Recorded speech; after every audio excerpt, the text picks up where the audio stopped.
დღეს დადებული ცოტა გვიან დაიდო სხვათა შორის პაკეტის მიხედვით სულ გვაქვს ცვლილება 8 ცვლილების ფაილი არის, რამდენიმე კანონში ხორციელდება და აი ძალიან მოკლედ რომ შევაჯამო, აი ძალიან უცნაურია რომ ეს ხალხის ძალის ალტიფოს მარტინენკო უნდა დავიმოწმო, მაგრამ სტატუსს დაწერა ხალხო, მე მგონი ესენი ყველანაირ შეკრებას კრძალავენ, გაუკვირდა და კი მართლა ეგ არის, იმიტომ რომ რასაც ეს ცვლილებას რომ მიუყვეთ, რასაც აკეთებენ, ეს არის ყველანაირი წინააღმდეგობის პროტესტის და აქციის გაუქმება ამ ქვეყანაში, ამ საბოლოო ჯამში სიტყვის თავისუფლების, გამოხატვის თავისუფლების, შეკრების თავისუფლების გაუქმება. პირველ რიგში რასაც აკეთებენ, ეს არის ის, რაც რუსეთში და ბელარუსშიც კი არ არის, რაც არის გაოთხმაგება ადმინისტრაციული პატიმრობის. აქამდე იყო 15 დღე ოცნების წარმომადგენლები თავს იწონებდნენ, რომ აი ნაცებს მეტი ქონდა და შევამცირდო და ეხლა 15-ის ნაცვლად იქნება 60 დღე. რუსეთსა და ბელარუსშიც კი ეს არ აღემატება 30 დღეს. ამის შემდგომ რომ მიუყვეთ, შემოდის ახალი რაღაცა სამართალდარღვევები, როგორც არის მაგალითად საჯარო მოსამსახურის ან მასთან გათანაბრებული პირის ან პოლიტიკური თანამდებობის პირის შეურაცხყოფა. შეურაცხყოფა რა არის? ამის დეფინიცია არ გვაქვს. საერთოდ არ გვაქვს. შეურაცხყოფა არის სუბიექტური ტერმინი. მაგალითისთვის რომ უთხრა მეორე ადამიანს რომ შენ ხარ კორუმპირებული. ანუ აი მურუსიძეს რომ უთხრა რომ შენ ხარ უსამართლო მოსამართლე. რაც ფაქტია, იმიტომ რომ მურუსიძე რამდენ ინსტანციაშიც არ იყო საქართველოს სასამართლოს ყველგან აქვს წაგებული სტრასბურგში დავა. და ვიცით რომ უსამართლო მოსამართლე, მაგრამ ეს რომ უთხრა მუტაციაში მოხდა ზუსტად ამის ასე შემდეგ.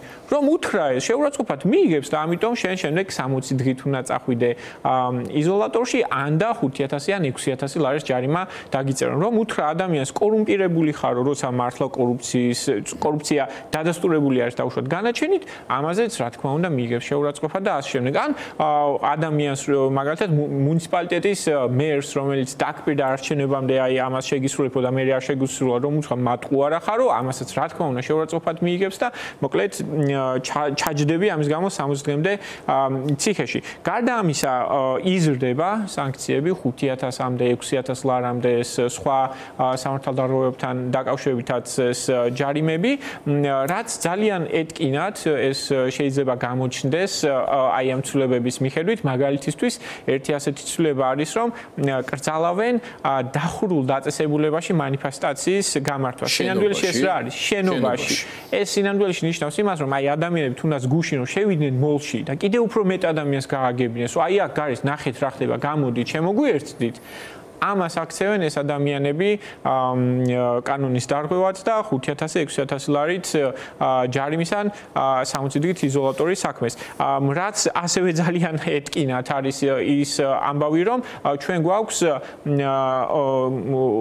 უცბად გამართული აქციები, ეს სპონტანური აქციები. აქამდე არ არსებობდა შეტყობინების ვალდებულება, ეხლა უნდათ რომ სპონტანურ აქციაზეც ვიღაცა გაიქცეს მერიაში და შეატყობინონ, რაც კიდევ ერთხელ ეს არის რუსული და ბელარუსული სისტემის აშკარა გამოხატულება და ზოგადად ასევე ზრდიან სანქციებს, ზრდიან ჯარიმებს და ასე შემდეგ უამრავ სხვა მუხლთან დაკავშირებით, განსაკუთრებით იმ მუხლებზე, რომელსაც იყენებენ ხოლმე აი ამ ადმინისტრაციული დაკავებების საფუძვლად, ასევე ზრდიან მზიას მუხლზე სანქციას და ერთ სიტყვით ცდილობენ რომ ყველანაირი რაღაცა კრიტიკა მოსახლეობიდან რაც შეიძლება წამოვიდეს, ეს იქნება ღია სივრცეში, დახურულ სივრცეში თუ პირადად რომ მიხვიდე ადამიანთან და უთხრა მასზე სრულიად ზრდილობის ფარგლებში გინება კი არა. ანუ კიდევ ერთხელ გინება აქამდეც აკრძალული იყო.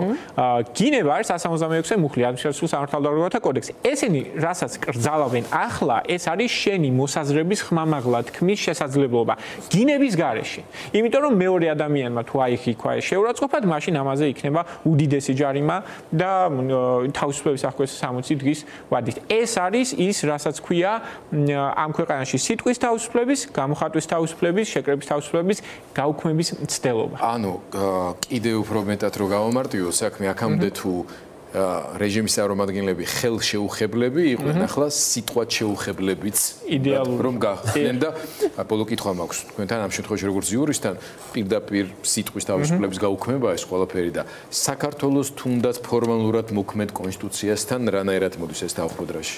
თანხმდრაში იმდენად არ მოდის თანხმდრაში ეს რომ არსებობს მუხლები, რომელსაც ცვლიან, რომელიც საკონსტიტუციო სასამართლოს უკვე გაუქმებული აქვს.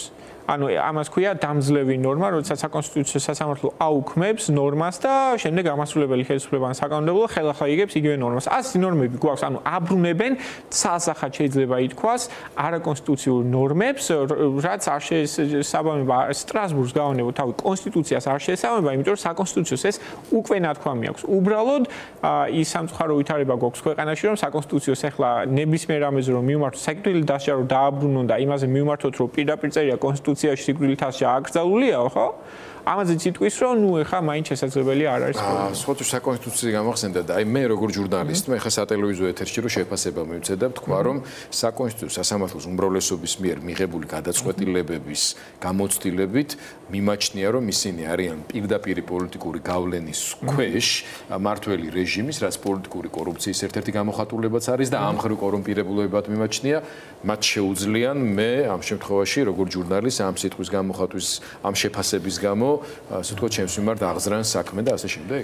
გიჩილო, ხო? აქამდე როგორც ხდებოდა, ეს იყო სლაპი საქმეები, ქვია ამას, ანუ დეფამაციის საქმეები, მოკლედ ცილის წამების მუხლით მიდიოდნენ სამოქალაქო წესით სასამართლოში, ეს უამრავი ტელევიზიის მიმართაც ასე შემდეგ, ხო? უბრალოდ ამას თვეები ჭირდებოდა და ეს ეთყობა მობეზრდათ, არ უნდათ ამის გაკეთება და ეხლა პრინციპში ეს მუხლი, რომელშიც შევიდა ეს ცვლილება, ახალი რაც დაამატეს უბრალოდ თვითონ ამ მუხლის ჩანაწერი არ შემოზღუდავს ამას ისე რომ თქვენ აუცილებლად უნდა მიხვიდეთ და პირდაპირ უთხრათ ეს სათქმელი და შეიძლება ეს მუხლი თავისუფლად გაავრცელონ აი ასე შემთხვევებში საჯარო დავსვათ Facebook-ზე თქვენ რომ დაპოსტოთ რას ფიქრობთ ყველანაირი ცენზურის დაცვით საკონსტიტუციო სასამართლოს მოსამართლეებზე ამაზე შეიძლება ფორმალურად გავხსნათ როგორც მედიაში ასევე სოციალურ ქსელებში მათ შორის Facebook-ში გამოხატულ აზრსაც ეხება რომელიც ფაქტობრივად კრიმინალიზდება თუ ეს ყველაფერი იქცა მართლა კანონი ამ კანონპროექტების ინიციატორის განმარტებით მამუკა მდინარაძის ეს ეხება უნდა შეეხოს მხოლოდ იმ შემთხვევებში როდესაც ეს ფიზიკური თქმა იქნება მაგრამ როგორი ჩანაწერის არის გაკეთებული აი ამ ახალ მუხლში ეს ეხება არა უშუალოდ სიტყვიერ შეურაცხყოფას არამედ ზოგადად შეურაცხყოფასაც შესაბამისად შეიძლება ამაზეც გავრცელდეს